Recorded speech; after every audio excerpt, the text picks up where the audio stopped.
Hey everybody, it's Cody Nelson here at Cover Crop Kings. Just wanted to take you out and show you a little bale grazing we got going on again. This is year 4 now, and we're getting into a new area. So one good thing is we've got the skid loader now, so we can dive in a little deeper and go a little further in. We're just getting started. Most of the cows are still out grazing cover crops, but we do have a handful of young cows here home and bred heifers, so we had to start feeding. So it's the middle of January right now, and we're down in the Minnesota River Valley, and just want to show you kind of how we're doing this. And as you can see, we're in some pretty thick brushy areas, and we've got a lot of buckthorn coming. And one way we've identified to really thin down that buckbrush is to feed hay on it. And if you've watched any of the past videos, you've seen some of the results. You can look back and see some of that. But what we do is we just set a bale just like so in there, and then the cows will come in, and this is what it'll look like. We don't use a bale feeder. Maybe you could, might waste a little bit less, but we are not. And you can see that these cows come into this area and they break off a lot of these branches. And this was obviously a lot thicker. It looked just like it did around there. And some of these big ones are still here. But what we've seen over time is that this one's probably dead. I don't know if this one here is dead. It might be. It may or may not. But these next summer, we should start to see some green grass growth under here. What I can tell you for a fact is, when you get a thick stand of buckthorn, you're not going to see a lot of grass there. And even in this situation, even if we have a year where we don't grow a lot of grass because of all the carbon we have on top of the surface, next year we will. So the year after, and we're redeveloping these areas. I look at it, I'm not hauling manure. We're bringing the feed out to the cows, and we're improving the land where we're doing it. And I guess you could say our carbon footprint would be tremendously lower in this situation, because we're just using a lot less fuel. So this is what we do. I like to usually, depending upon the amount of cows, I like to make sure I got enough space for everything to eat. We don't want to be hard on them.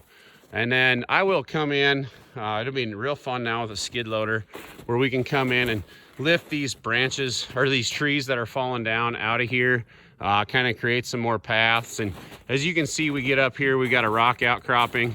Maybe we can build some soil with bale grazing on top of that.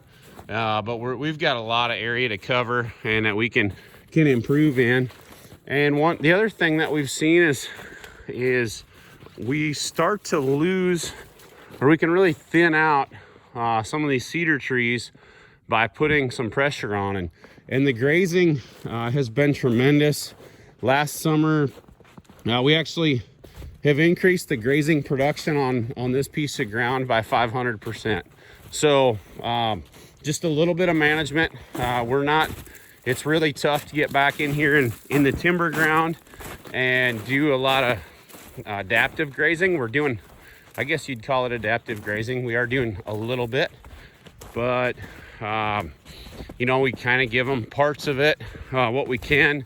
But when you get back in here, it's really, it's a jungle back in there. So it's really hard to be splitting it up.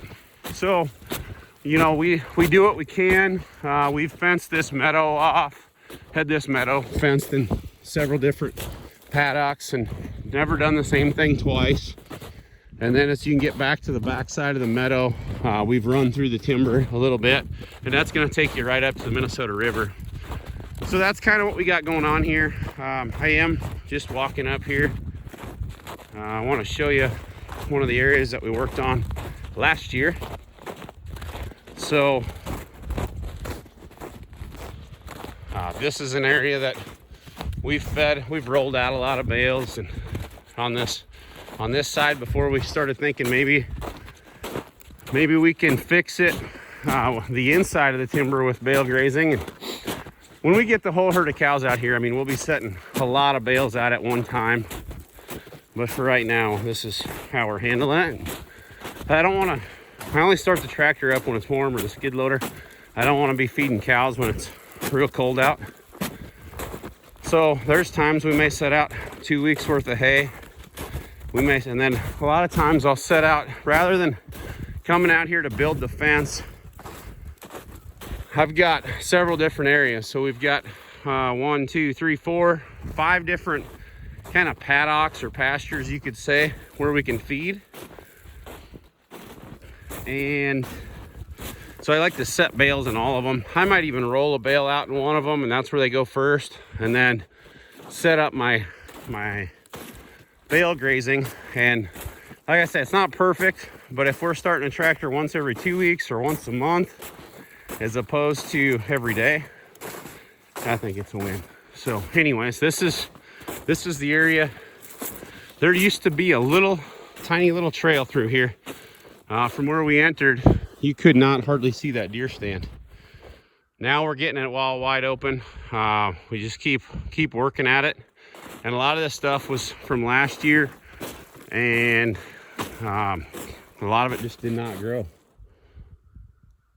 So anyways, this is what we got.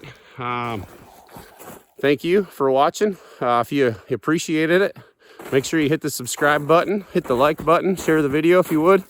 I want to get this out to as many people as possible. Thanks a lot. Have a great day.